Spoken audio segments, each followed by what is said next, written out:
Can you imagine what it feels like to have your own daughter-in-law, the woman you welcomed into your family with open arms, lock you inside a massive industrial freezer, leaving you to freeze to death, all for your money? On that bitter December afternoon in Buffalo, New York, the steel door slammed shut with the finality of a judge's gavel. In the pitch black darkness, with the temperature dropping to -10 degrees Fahrenheit, I heard Melissa's voice through the thick walls, cold and mocking. "You were always so cold to everyone, Margaret." Now let the cold finish what I started. The freezing air cut through my wool coat like razor blades. But it wasn't the physical cold that hurt most.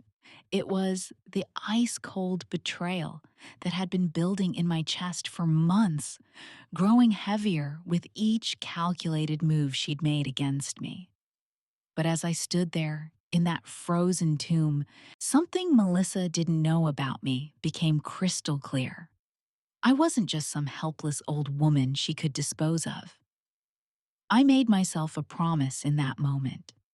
If I survived this, justice would be colder than this freezer, and my revenge would be sweeter than any meal she'd ever prepared in her fancy catering business. I am Margaret Collins, 72 years old, and I've lived through things that would break most people half my age. My late husband Thomas and I built Collins Transportation from nothing, just one beat-up delivery truck and a dream back in 1975. We worked 16-hour days, slept in the cab when we couldn't afford motels, and slowly, carefully, built an empire. By the time Thomas passed 2 years ago, we owned 47 trucks, 3 warehouses, and had accumulated what most people would call serious wealth. About $105 million in assets, investments, and cash. Thomas died suddenly of a heart attack while checking inventory at our main warehouse. One moment, he was laughing at something on his phone. The next, he was gone. The grief nearly killed me. For 45 years, he had been my partner in everything: business, life, dreams, fears. Without him, the big house in Elmwood felt like a mausoleum. That's when my son Andrew suggested he and his wife Melissa move in with me. "Mom, you shouldn't be alone," he said with genuine concern in his voice. "The house is too big, too quiet. Let us help you." Andrew had always been a gentle soul, the kind of man who rescued injured birds and still called me every Sunday without fail.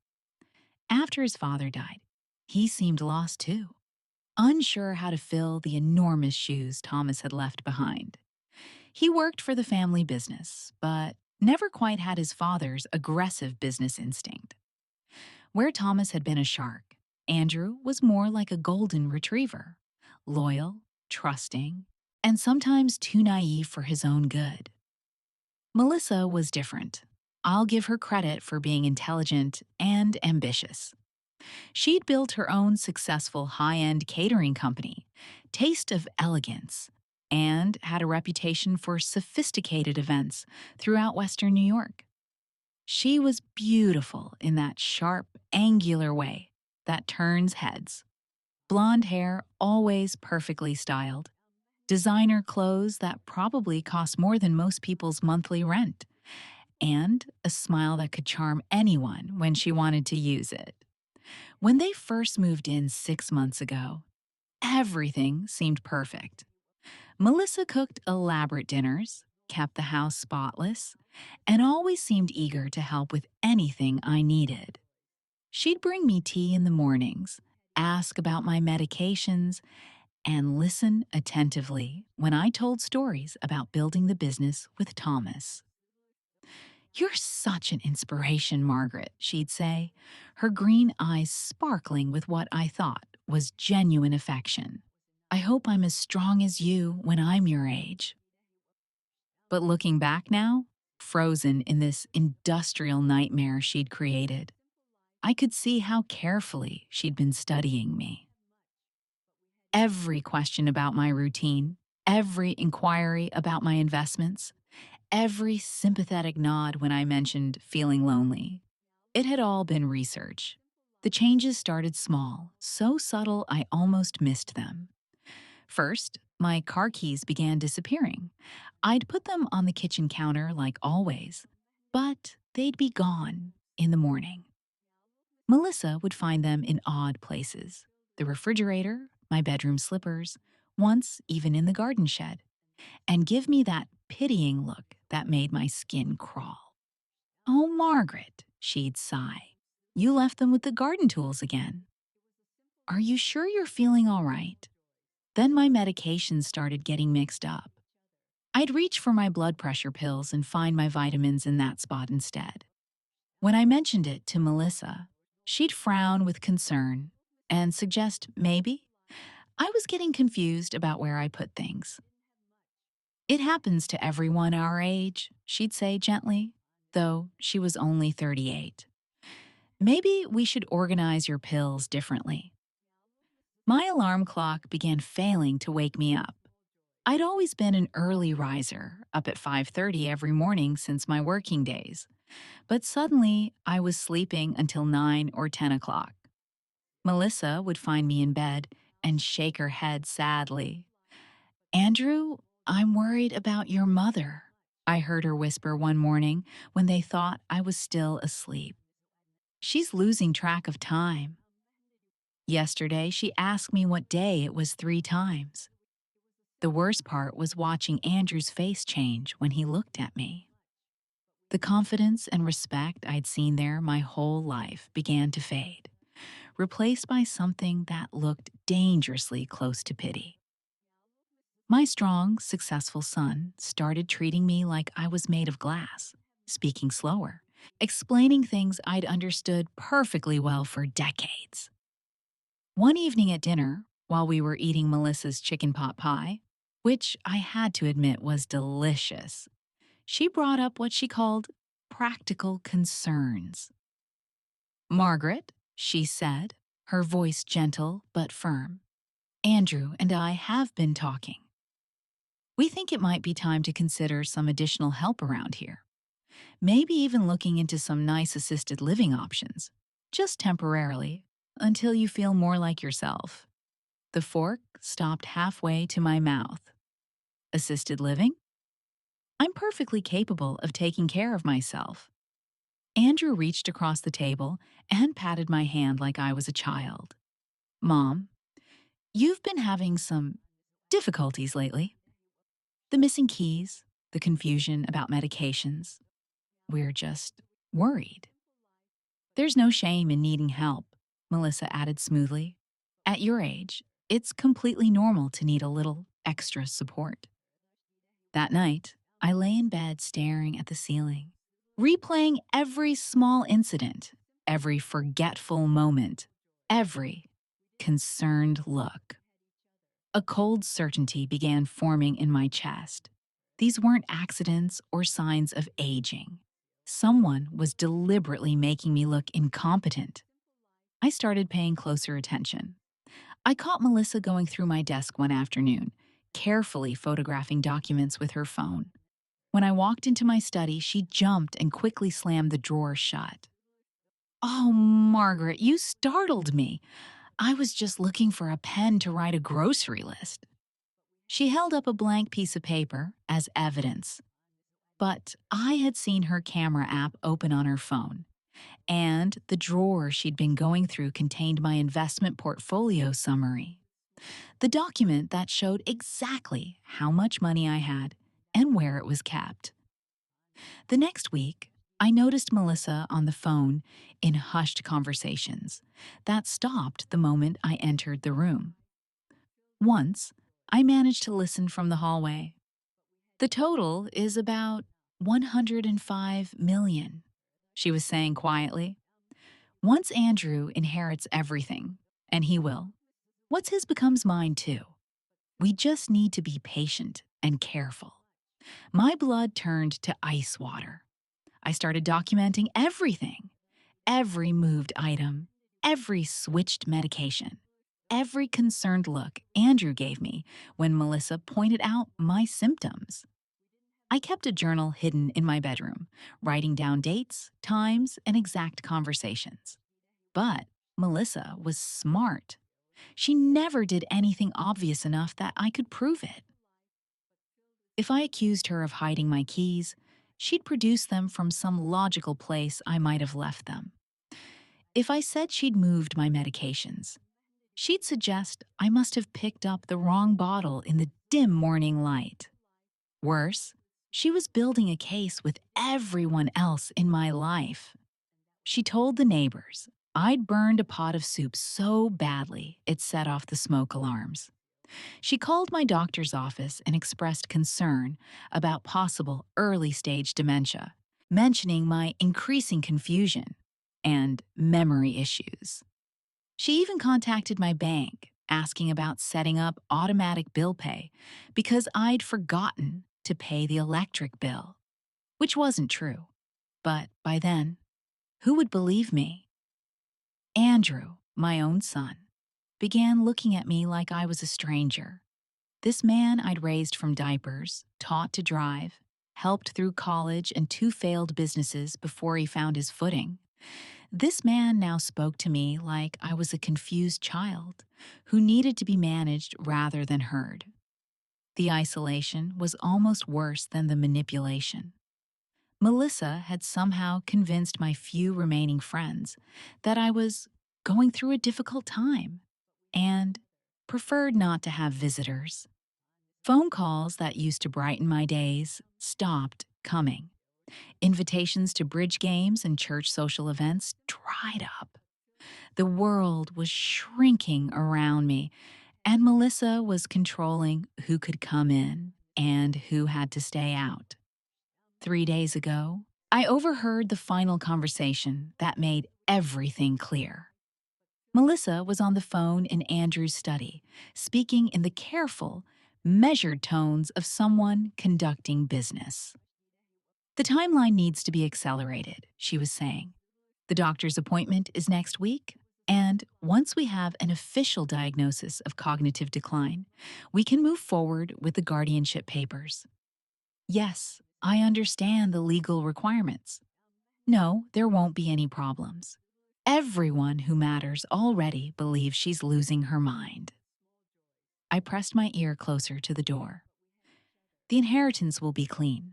No other relatives to contest, no complicated trusts. Just a simple transfer from mother to son, and Andrew does whatever I tell him to do. By summer, this will all be over. That night, I lay in bed knowing my time was running out. Whatever Melissa had planned, it was coming soon. But I also knew something she didn't. I wasn't the helpless old woman she thought I was. Thomas and I hadn't built our success by backing down from fights. We'd faced down union strikes, economic recessions, and competitors who tried to destroy us. I'd negotiated million-dollar contracts and managed payrolls for hundreds of employees. I wasn't about to let some manipulative gold digger destroy everything Thomas and I had built together. But I had no idea that her final move would be so direct, so brutal, and so final. The confrontation happened on a gray Monday morning while Andrew was at the office. I'd had enough of the games, the subtle manipulation, the watching my own son lose faith in me day by day. It was time to bring everything into the light. I found Melissa in my study again, this time not even bothering to hide what she was doing. She had my financial statements spread across the desk and was taking pictures with her phone, completely absorbed in documenting my assets. "Find everything you're looking for?" I asked from the doorway.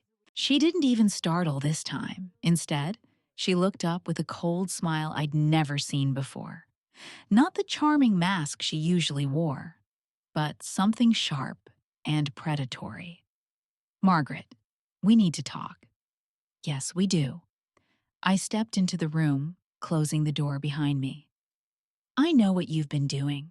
She laughed, actually laughed, as she continued photographing documents. Do you? Because from where I'm sitting, you're a confused old woman who can't remember where she puts her keys. I know you've been hiding them. I know you've been switching my medications, tampering with my alarm clock, telling people I'm losing my mind. I know you called my doctor, pretending to be concerned about dementia symptoms I don't have. Melissa finished with the papers and set her phone down, giving me her full attention for the first time in months. When she spoke, her voice was different, colder, more businesslike, stripped of all pretense. Prove it. Those two words hit me like a slap because she was right, and we both knew it. I had no proof, only observations and suspicions. She'd been too careful, too clever. I heard your phone call, I said, about accelerating the timeline, about guardianship papers. You heard an old woman's imagination. She stood up, smoothing her expensive blouse. Margaret, everyone already knows you're declining. The neighbors, your doctor, your son. I didn't create this situation. I just documented it. Those accounts are in my name, I said, pointing to the financial statements. I'm perfectly capable of managing my own money. Are you? She tilted her head with mock concern. Because 43-year-old investment portfolios require sharp decision-making skills, quick reactions to market changes, complex mathematical analysis at 72, with obvious cognitive decline. She shrugged. Maybe it's time to step aside gracefully. The casual cruelty of it took my breath away. This woman had lived in my house, eaten at my table, accepted my generosity and kindness, and she was talking about stealing my life's work like it was a business transaction. I know exactly what you're doing, I said, my voice stronger than I felt. You're trying to convince Andrew I'm incompetent so you can control the inheritance through him. For the first time, genuine emotion flickered across her face. But it wasn't shame or guilt. It was annoyance, like I was a mosquito that refused to die. Andrew loves me, she said simply. He trusts me. And right now, he's more concerned about my opinion of his mother's mental state than he is about your protests. So tell me, Margaret, who do you think he's going to believe? The truth of that statement hit harder than any physical blow could have. My own son, the boy I'd nursed through chickenpox and helped with homework and cheered at every graduation and milestone, he trusted her judgment more than mine.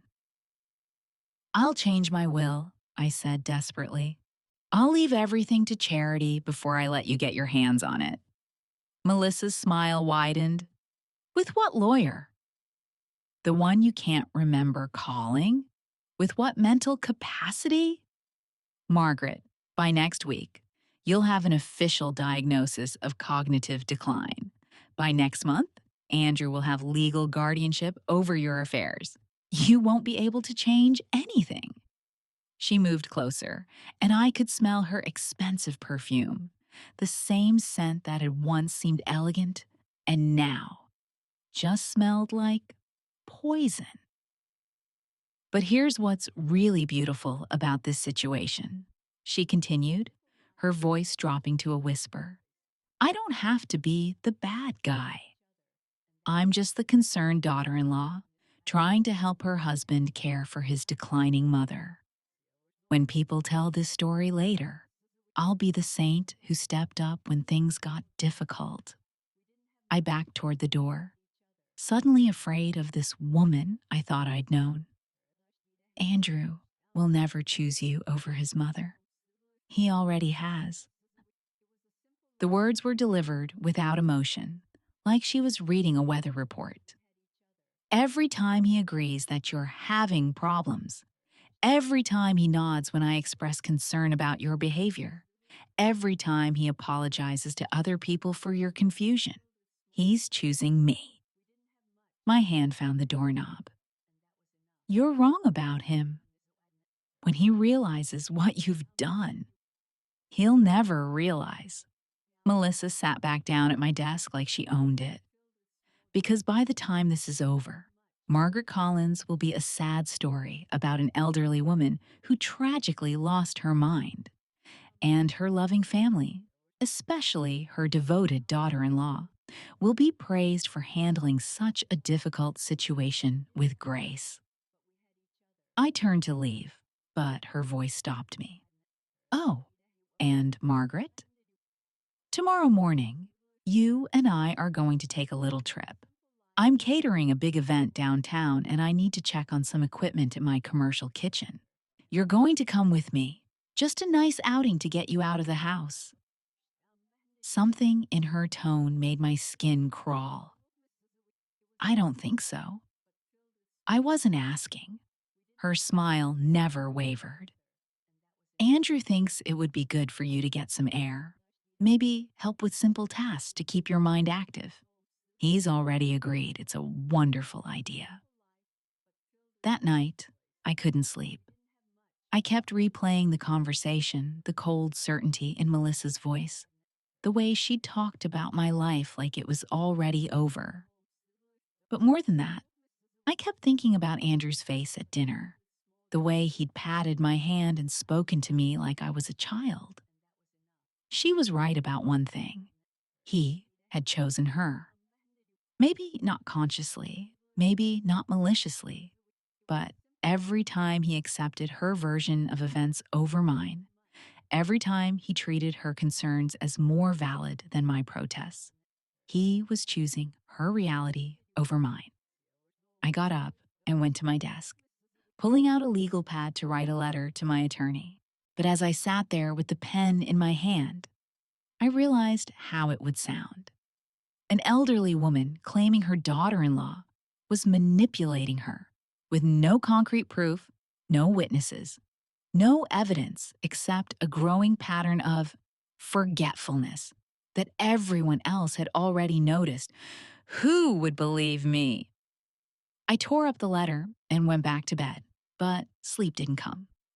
Instead, I lay there staring at the ceiling, feeling more alone than I had since Thomas died.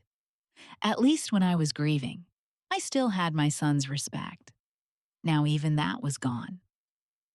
The next morning dawned gray and cold, with the kind of bitter wind that cuts right through winter coats. Melissa was cheerful at breakfast, almost festive. I'm so excited for our outing today, she told Andrew, as she served him perfectly prepared eggs. Benedict, I think it'll be really good for your mother to see the commercial side of my business. Maybe it'll help her feel useful. Andrew beamed at her like she'd just announced a cure for cancer. That's so thoughtful of you, honey. Mom, doesn't that sound nice? I wanted to scream. I wanted to grab him by the shoulders and shake him until he saw what was right in front of his face. Instead, I nodded and smiled and played the part she'd written for me. The ride to Melissa's commercial kitchen took about 20 minutes through Buffalo's industrial district. She chatted pleasantly about the event she was catering, some big corporate Christmas party for one of the city's law firms. 500 guests, premium menu, very prestigious client. I have to check on the dessert storage, she explained as we pulled up to a nondescript brick building. The freezer units have to maintain exact temperatures for the chocolate sculptures I'm preparing. The building looked abandoned from the outside, with just a small sign indicating Taste of Elegance Commercial Kitchen. Melissa unlocked several deadbolts and led me through a maze of stainless steel prep areas to the back of the facility. This is where I keep all the temperature-sensitive ingredients, she said, opening a massive steel door. Want to see? I should have known. Looking back, every warning sign was there.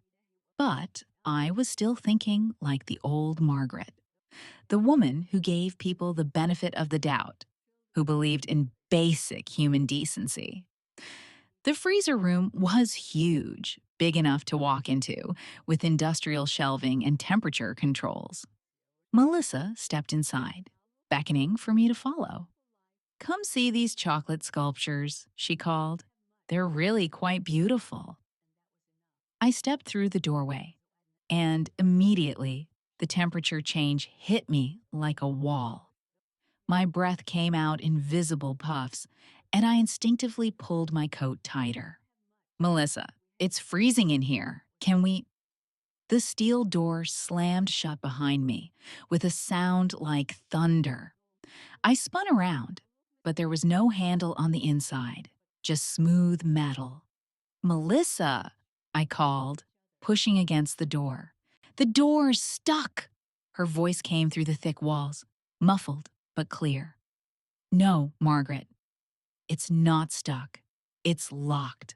The words took a moment to register. When they did, I felt my knees go weak. "What are you doing? Let me out!" "I told you yesterday that we were going to finish this," her voice replied, terrifyingly calm. "This is how it ends." Margaret Collins, beloved mother and successful businesswoman, tragically dies in a terrible accident. So sad, so unexpected. Her daughter-in-law is devastated, of course. Her son is heartbroken. I threw my whole body against the door, but it didn't budge. These commercial freezers were built to maintain temperature no matter what, which meant they were virtually soundproof and escape-proof. "The temperature in there is set to -10 degrees," Melissa continued, her voice growing more distant. "At your age, in your condition, hypothermia will set in quickly. I'd estimate you have maybe an hour, possibly two if you're strong." I was hyperventilating, my breath coming in short, panicked gasps that created tiny clouds in the frozen air. "Please, Melissa, please don't do this. We can work something out." "No, Margaret, we really can't." I could hear her footsteps moving away from the door. "You know what I find most satisfying about this plan? When they find you, it'll look like exactly what it is: a confused elderly woman who wandered into a freezer and couldn't figure out how to get out. The door will be unlocked, of course. There are security cameras that will show you entering of your own free will. I'll be devastated that I wasn't watching you more carefully." The footsteps stopped. "Oh, and don't bother screaming. This building is completely soundproof, and there's nobody within 3 blocks. I chose this location very carefully. Andrew will never forgive you for this." Her laughter was the most chilling sound I'd ever heard. "Andrew will comfort me through my grief. He'll hold me while I cry about how guilty I feel for not protecting you better. And in a few months, when the inheritance is settled, and I suggest maybe we should move somewhere fresh, somewhere without so many sad memories, he'll agree. We'll start over somewhere new, with your money and my clean conscience." The footsteps resumed, growing fainter. "Goodbye, Margaret. Try not to suffer too much." Then silence. I stood there in the terrible cold, shivering already, trying to process what had just happened. This woman, this person I'd welcomed into my family, trusted with my son's happiness, treated like a daughter, had just sentenced me to death with less emotion than someone canceling a dinner reservation. But as the initial shock wore off, something else took its place. Not panic, not despair, but a cold, calculating anger that felt almost as frigid as the air around me. Melissa had made one critical mistake. She assumed I was just a helpless old woman who would die quietly and conveniently. She didn't know about the 47 years I'd spent in the trucking business, dealing with union negotiations, equipment failures, and late night emergencies. She didn't know about the survival instincts Thomas and I had developed during the early years when every day was a fight to keep the business alive. Most importantly, she didn't know that commercial freezers, by law, are required to have emergency releases accessible from the inside. I stopped panicking and started thinking. The first thing was to preserve body heat. I was wearing a heavy wool coat, but I needed to minimize heat loss. I pulled my arms inside the coat sleeves and hunched down to conserve warmth. Next, I examined my prison. The freezer was large, about 8 feet by 12 feet, with metal shelving along two walls. Industrial LED lights provided harsh, bright illumination. And there, exactly where federal safety regulations required it to be, was the emergency release latch, a bright red handle mounted about 4 feet up the back wall. Melissa had counted on me being too panicked or too ignorant to find it. She was wrong on both counts. But I didn't pull the latch immediately. Instead, I started searching the shelves, looking for anything that might be useful. What I found was better than I dared hope. Hidden behind boxes of frozen supplies, I discovered a plastic container filled with documents, legal papers, handwritten notes, printed emails, a whole archive of Melissa's planning for this moment. There were forged power of attorney documents, with my signature copied from legitimate papers. Medical records she'd fabricated, complete with a fake doctor's assessment of my mental decline. A timeline showing her plan to have me declared incompetent, with Andrew appointed as my guardian and herself appointed as Andrew's financial advisor. But the most damning evidence was her handwritten notes, like a diary of manipulation. Day 15, moved M's keys to garden shed. A notice expressed concern about her memory. Day 23, switched blood pressure meds with vitamins. M mentioned feeling confused. Perfect. Day 31, called Dr. Peterson's office, reported M showing signs of dementia. Nurse made note in file. Day 45, spoke with lawyer about guardianship process. Once A has legal control, everything flows to me. And finally, written just 2 days ago, final phase begins Monday. Freezer option eliminates all future complications. Accident, tragic, but believable. A will inherit everything and never suspect. I sat in that freezer, reading through 2 months of calculated psychological warfare, and felt something crystallize inside me.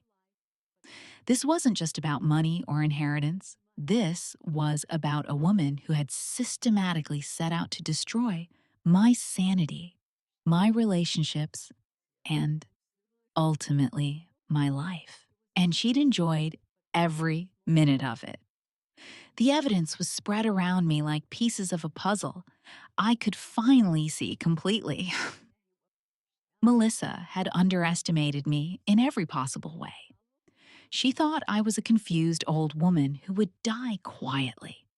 Instead, she'd given me the tools I needed to destroy her.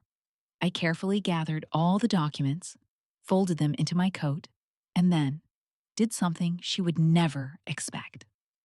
I waited. I didn't pull that emergency release immediately. Instead, I sat in that freezer for exactly 47 minutes, letting Melissa believe her plan was working perfectly, while I studied every document in her hidden file and planned my counterattack. The cold was brutal. By the time I finally opened the door, my fingers were numb and my lips had turned blue. But I'd survived worse in the early days of the trucking business. And more importantly, I now held the complete blueprint of Melissa's psychological warfare campaign against me. I let myself out quietly, listening carefully for any sounds in the building. Melissa's car was gone from the parking lot. She'd driven away, confident that she'd never see me alive again, probably already composing the tearful phone call she'd make to Andrew about the terrible accident. But instead of calling for help or rushing home, I drove to the one place I knew I'd be safe and could plan properly: my lawyer's office. Jonathan Pierce had handled our business legal work for 23 years. He was one of the few people who still remembered me as the sharp businesswoman who'd helped build a multi-million-dollar company, not as the declining elderly woman Melissa had been portraying to everyone else. Margaret. He looked shocked when I walked into his office, still shivering and probably looking like I'd seen a ghost. What happened to you? Jonathan, I need you to witness something very carefully, I said, pulling out my phone. I'm going to show you documents, and I need you to verify that I'm completely lucid and competent while I make some decisions about my estate. I spread Melissa's hidden files across his desk: the forged power of attorney, the fabricated medical records, the timeline of manipulation, the handwritten diary entries detailing exactly how she'd made me appear mentally incompetent. Jonathan's expression grew darker with each page he read. Margaret, this is this is elder abuse, financial exploitation, attempted fraud. He looked up at me with a mixture of admiration and horror. How did you get these? She tried to kill me, Jonathan. I told him the whole story: the systematic psychological attacks, the confrontation in my study, the freezer, the emergency latch, finding her documentation of the entire conspiracy. She locked you in a commercial freezer. His voice was barely a whisper. She expected to come back and find a body. Instead, she's going to come home and find something very different. Over the next 2 hours, we documented everything. Jonathan made copies of all the evidence, created a formal statement of my mental competency, and helped me draft a completely new will that removed both Andrew and Melissa from any inheritance consideration. Are you sure about disinheriting Andrew? Jonathan asked gently. He may have been manipulated rather than malicious. I thought about my son's face over the past months, the way he'd looked at me with pity instead of respect, the way he'd chosen to believe Melissa's version of events over my protests. He made his choice, I said. Now I'm making mine. But the will was just the beginning. With Jonathan's help, I crafted a plan that would expose Melissa's crimes in the most public and devastating way possible. First, we contacted the police and filed a formal report for attempted murder, presenting all the evidence I'd found in the freezer. Detective Sarah Martinez took one look at Melissa's handwritten plans and immediately issued a warrant for her arrest. Mrs. Collins, she said, this is one of the most premeditated cases of elder abuse I've ever seen. The documentation she kept is going to make prosecution very straightforward.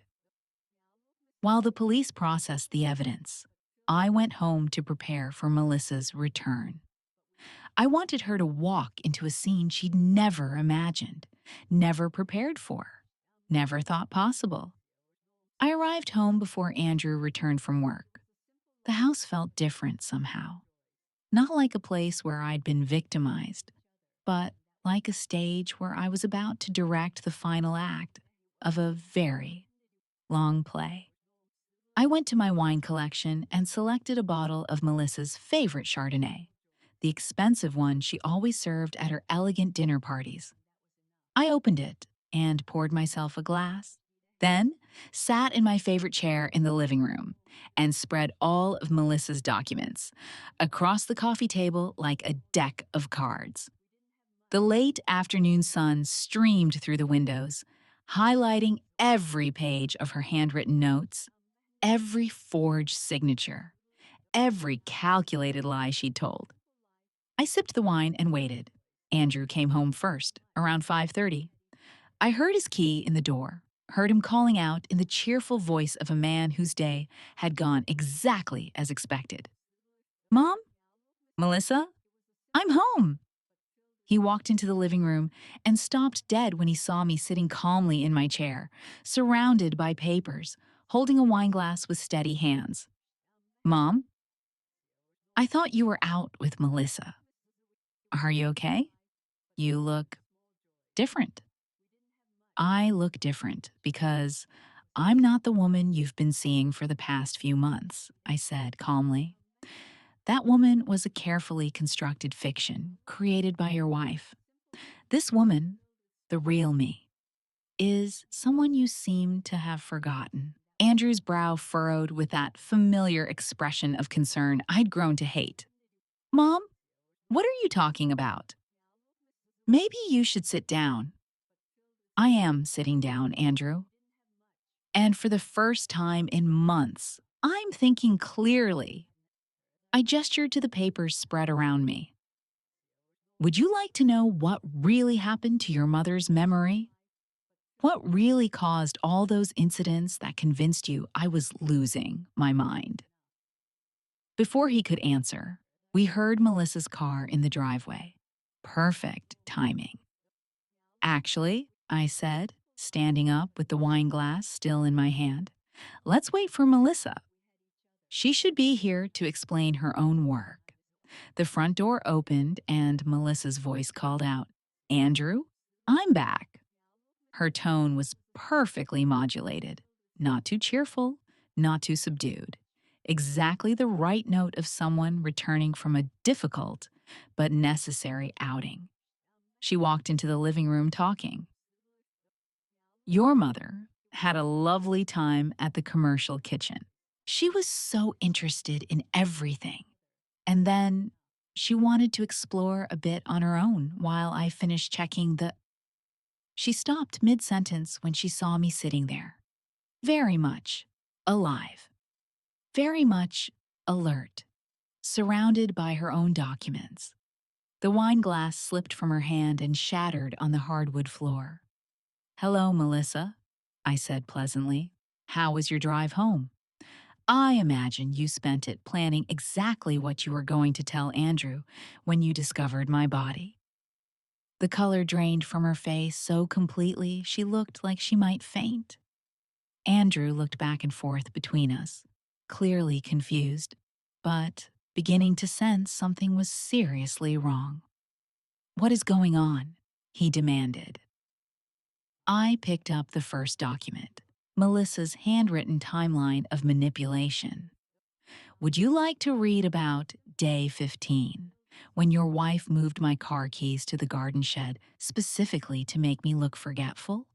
Or perhaps day 23, when she switched my medications to make me confused?" Andrew reached for the paper with shaking hands. As he read, his expression changed from confusion to disbelief to horror. Melissa finally found her voice. "Margaret, you're clearly having another episode." "Andrew, she's been acting very strangely today. Very paranoid." "Day 31, I continued, reading from another document. "Called Dr. Peterson's office. Reported M showing signs of dementia. Nurse made note in file." I looked directly at Melissa. "Should I continue? Or would you like to explain to Andrew how you fabricated medical records, forged power of attorney documents, and then locked me in your commercial freezer to die?" "That's insane," Melissa said, but her voice was shaking now. "Andrew, you know I would never." "Day 45, I read. Spoke with lawyer about guardianship process. Once A has legal control, everything flows to me. Andrew looked up from the papers, his face white with shock. Melissa, what is this? Did you write these? I don't know where she got those papers, Melissa said desperately. Someone is obviously trying to. And here's my personal favorite, I interrupted, holding up the final page. Written 2 days ago. Final phase begins Monday. Freezer option eliminates all future complications. Accident, tragic, but believable. A will inherit everything and never suspect. The silence that followed was deafening. Andrew stared at his wife like he'd never seen her before. Melissa looked like a trapped animal searching for an escape route. You tried to murder my mother, Andrew said slowly, the words coming out like he couldn't quite believe he was saying them. Andrew, listen to me, Melissa said, reaching for him. She's manipulating you. These could be forgeries, planted evidence. You know how paranoid she's been. With your handwriting? I asked mildly. Your signature on the forged documents? Your fingerprints all over the papers? That's when we heard the cars pulling into the driveway. Oh, and Melissa, I said, standing up and smoothing my skirt. I forgot to mention, I filed a police report this afternoon. They're here to arrest you for attempted murder, elder abuse, and fraud. The look on her face at that moment was worth every minute I'd suffered through her psychological torture. The carefully constructed mask of concerned daughter-in-law finally slipped completely, revealing the cold, calculating predator underneath. You can't prove any of this, she said, but her voice was hollow. Actually, I can prove all of it. I gestured to the papers. You documented everything yourself, every manipulation, every lie, every step of your plan to steal my life's work. You kept records like a serial killer keeping trophies. The police knocked on the front door. Detective Martinez entered with 2 other officers, looking professional and determined. Mrs. Melissa Collins, Detective Martinez said. Yes. Melissa's voice was barely a whisper.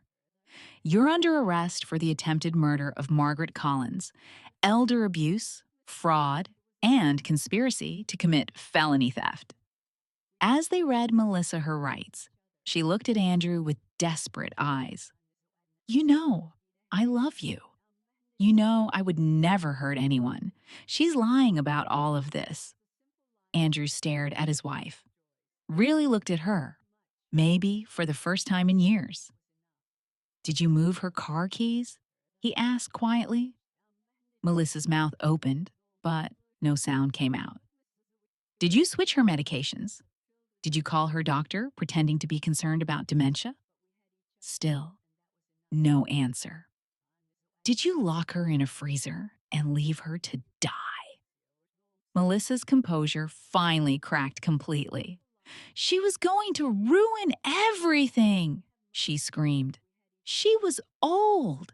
She was going to die anyway. Why should she get to keep all that money when I could actually do something with it?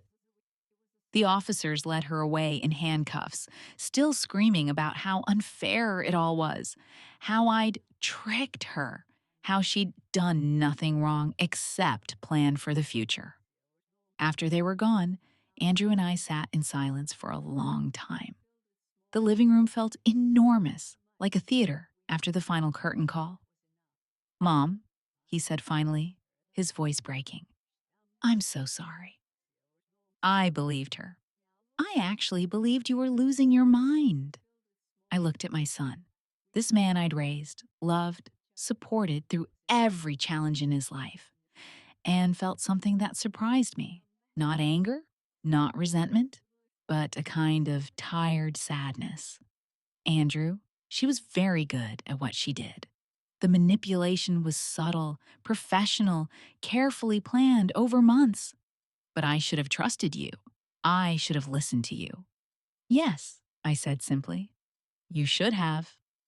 He buried his face in his hands. How do I make this right? I thought about that question for a long moment. How do you rebuild trust that's been shattered? How do you repair a relationship that's been poisoned by manipulation and betrayal? I don't know if you can, I said honestly. Andrew, when someone shows you who they really are, you have to believe them. For months, you showed me that you trust a stranger's judgment more than your own mother's word, that you think so little of the woman who raised you that you'd believe she'd suddenly become incompetent without bothering to investigate why. She was so convincing. She was convincing because you wanted to be convinced. It was easier to believe I was declining than to deal with the possibility that your wife might not be the person you thought she was. Andrew was crying now, something I hadn't seen since he was a child. What can I do? How can I earn your forgiveness? I stood up and began gathering Melissa's scattered documents. Andrew, forgiveness isn't something you earn. It's something someone chooses to give. And right now, I choose to focus on my own healing rather than yours. 3 weeks later, Melissa was convicted on all charges and sentenced to 15 years in prison. The local newspapers covered the story extensively. Local businesswoman survives daughter-in-law's murder plot was the headline that ran in the Buffalo News. I testified at her trial, presenting the evidence calmly and clearly. When the prosecutor asked how I'd managed to survive both the psychological warfare and the attempted murder, I said something that surprised even me. I survived because I never forgot who I was. Margaret Collins, businesswoman, survivor, fighter. She tried to convince everyone I was a helpless old woman, but that woman never existed. I'm the same person who built a trucking empire from nothing. I just let her think I'd forgotten. Melissa's lawyer tried to argue that she'd been driven to desperation by financial pressures, that it was a crime of passion rather than calculated murder. The jury didn't buy it. Her own detailed documentation of the months-long psychological campaign made it clear this was premeditated, professional-level manipulation. During her sentencing, Melissa finally looked at me directly. I underestimated you, she said. Yes, I replied. You did. Andrew and I are still working on rebuilding our relationship. It's slow, careful work, like renovating a house that suffered structural damage. Some days are better than others. He moved out of my house immediately after Melissa's arrest, and we see each other for lunch once a week, always in public places, always with the understanding that trust is something that has to be rebuilt brick by brick. I've made peace with the possibility that we might never be as close as we once were. Some betrayals cut too deep to heal completely. But I've also discovered something unexpected. I don't need his approval or validation to know my own worth. The house feels different now. Not empty, not lonely, but peaceful. In a way it hasn't been since Thomas died. I've started hosting dinners again for the few friends who remained loyal throughout Melissa's campaign to isolate me. I've resumed my volunteer work with the local literacy program. I've even started dating. There's a lovely widower named Frank who takes me dancing every Thursday night. Most importantly, I've reclaimed my own story. For months, I let Melissa write the narrative of my life, casting me as a confused, declining elderly woman. But that was never my story. My story is about a woman who built something from nothing, who survived every challenge life threw at her, and who refused to go quietly when someone tried to erase her.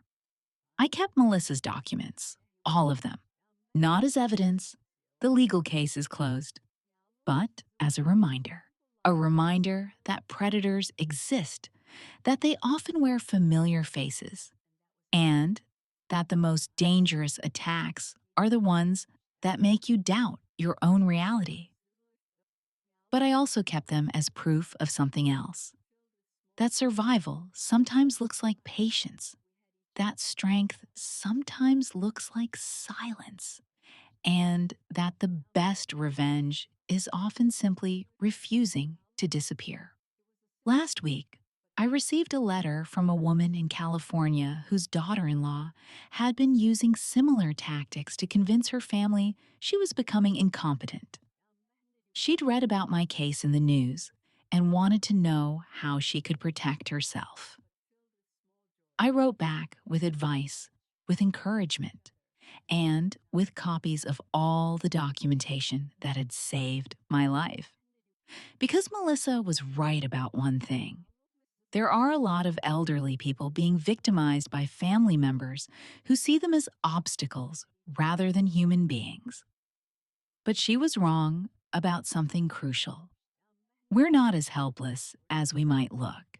If you've ever felt invisible because of your age, if someone has ever tried to convince you that you're too old to trust your own judgment, if anyone has ever looked at your wrinkles and seen weakness instead of wisdom, remember this: your value doesn't diminish with time, it compounds.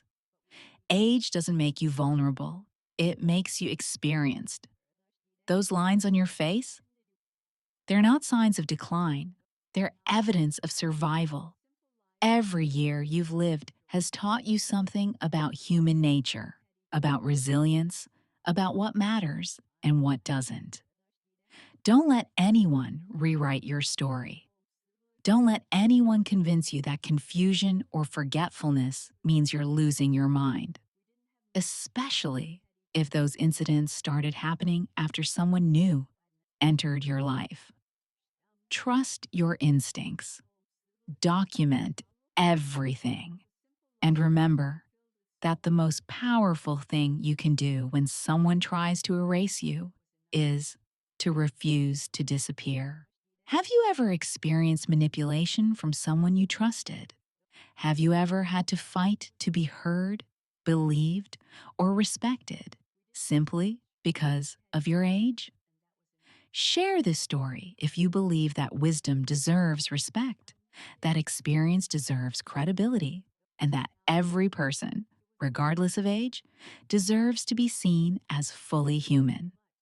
Subscribe to Grandma True Stories for more tales of resilience, justice, and the quiet strength that comes with surviving long enough to see everything clearly.